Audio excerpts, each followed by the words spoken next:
Assalamualaikum warahmatullahi wabarakatuh. Selamat pagi siswa SMP Pancasila Krian khususnya kelas 8. Pagi ini kita ketemu lagi di acara daring seperti biasanya, belajar di rumah dengan materi IPA, dan materi kita kali ini tentang sistem pembuangan atau sistem ekskresi pada tubuh manusia. Ini ada gambar tentang salah satu organ ekskresi. Tapi sebelumnya saya bacakan dulu tujuan pembelajaran kita kali ini adalah: yang pertama, setelah mempelajari bab ini diharapkan para siswa dapat mengidentifikasi organ-organ penyusun sistem ekskresi pada manusia. Selain itu juga diharapkan siswa dapat mengenal proses pengeluaran zat sisa pada sistem pengeluaran. Kita mulai saja, kita masuk pada materi utama tentang organ-organ ekskresi atau organ pembuangan pada tubuh manusia dengan bacaan Bismillahirrahmanirrahim. Kita kenal tentang ekskresi. Yang dimaksud dengan ekskresi adalah proses pembuangan atau pengeluaran zat sisa metabolisme yang tidak lagi diperlukan oleh tubuh.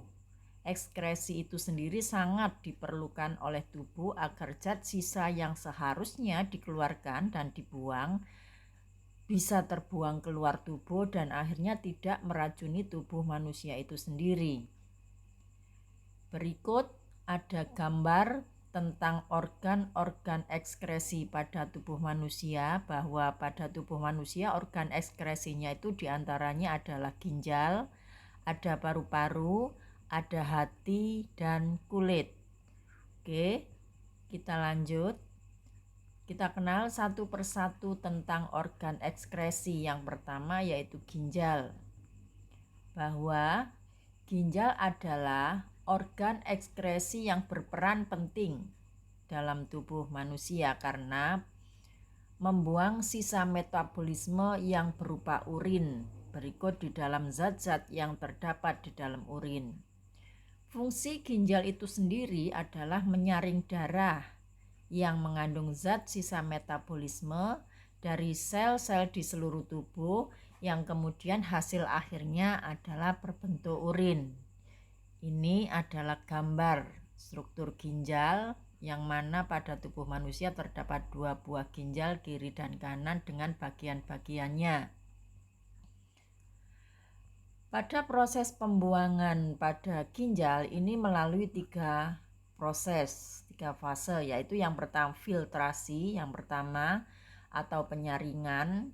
Setelah proses filtrasi kemudian ada proses reabsorpsi.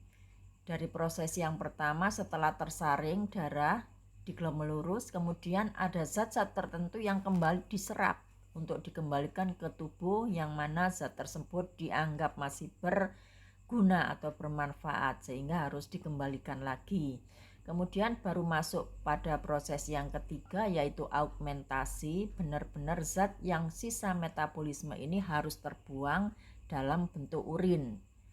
3 proses tersebut tergambar pada bagian di samping, di mana bagian-bagian ginjal dan proses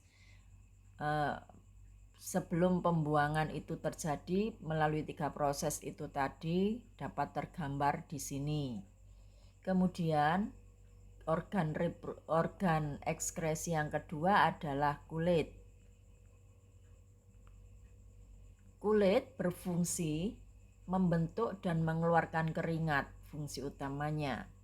Selain itu, kulit juga berfungsi untuk melindungi jaringan-jaringan yang ada di bawahnya agar terhindar dari kerusakan karena gesekan, penyinaran, kuman, penyakit, zat kimia.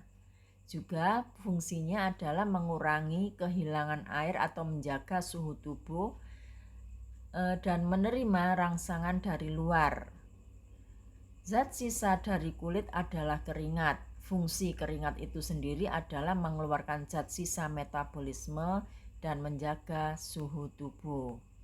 Berikut ada gambar tentang kulit dan bagian-bagiannya. Bagian utama pada kulit adalah ada epidermis, dermis itu sendiri, dan hipodermis. Bagian-bagian yang lain kalian bisa amati sendiri pada gambar. Kemudian organ ekskresi yang ketiga adalah paru-paru. Paru-paru itu sendiri adalah organ ekskresi yang mengeluarkan zat sisa berupa karbon dioksida dan air dalam bentuk uap dengan prosesnya C6H12O6 plus oksigen yang hasilnya adalah karbon dioksida plus uap air atau glukosa ditambah dengan oksigen, hasilnya karbon dioksida dan uap air. Ini di samping ada gambar tentang organ paru-paru itu sendiri, berikut bagian-bagiannya. Kemudian organ paru-paru ini sendiri sebetulnya kemarin sudah kita pelajari pada bab sebelumnya tentang pernafasan. Ini kita mengulang saja karena paru-paru juga selain berfungsi pada proses respirasi atau pernafasan, juga berfungsi pada proses pembuangan atau ekskresi. Kemudian organ ekskresi selanjutnya adalah hati atau hepar. Hati berfungsi mengekskresikan zat warna empedu yang disebut dengan bilirubin yang dihasilkan dari pemecahan hemoglobin pada eritrosit. Ini juga kami sertakan gambar tentang hati dengan bagian-bagiannya. Kalian bisa baca sendiri. Di sini ada saluran empedu, ada kantung empedu, kemudian ada sebagian kecil kita ambil, ada hepatosit dan kelenjar empedunya. Di sini saya tunjukkan ada bagan tentang organ-organ ekskresi atau pembuangan, yaitu ada ginjal, kulit, paru, dan hati. Berikut zat sisa yang dikeluarkan oleh masing-masing organ tersebut, di mana ginjal mengeluarkan zat sisanya adalah urin, kemudian kulit zat sisanya adalah keringat, paru-paru zat sisanya adalah karbon dioksida dan uap air, kemudian hati zat sisanya adalah cairan empedu. Sepertinya kali ini kita cukupkan dulu pertemuan kita hari ini. Tetap semangat, semoga pertemuan secara daring kita hari ini bermanfaat. Tetap semangat belajar meskipun kita dari rumah, tidak langsung bertatap muka. Selalu ikhlas, selalu bersyukur, insya Allah bahagia dan ilmu kita bermanfaat. Jangan lupa kerjakan tugas sesuai petunjuk dan kemudian laporkan ke saya. Saya akhiri, selamat pagi, assalamualaikum warahmatullahi wabarakatuh.